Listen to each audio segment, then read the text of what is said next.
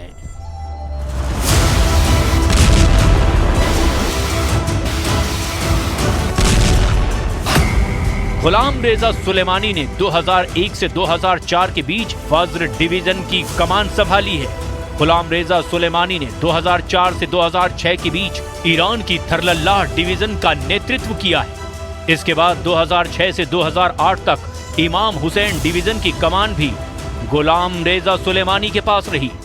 इसके बाद अगले 11 सालों तक यानी 2008 से 2019 तक खामनेई ने ब्रिगेडियर जनरल गुलाम रेजा सुलेमानी को साहिब अज जमान कोर का नेतृत्व सौंप दिया।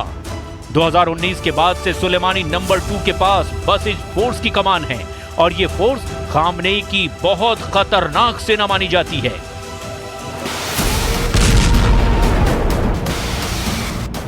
जब गाजा में लगातार इजराइल की बमबारी चल रही है और 46,000 से ज्यादा फिलिस्तीनियों की मौत हो चुकी है, तब नेतन्याहू पर सबसे बड़ा दबाव बनाने वाली ताकत ईरान को ही माना जा रहा है।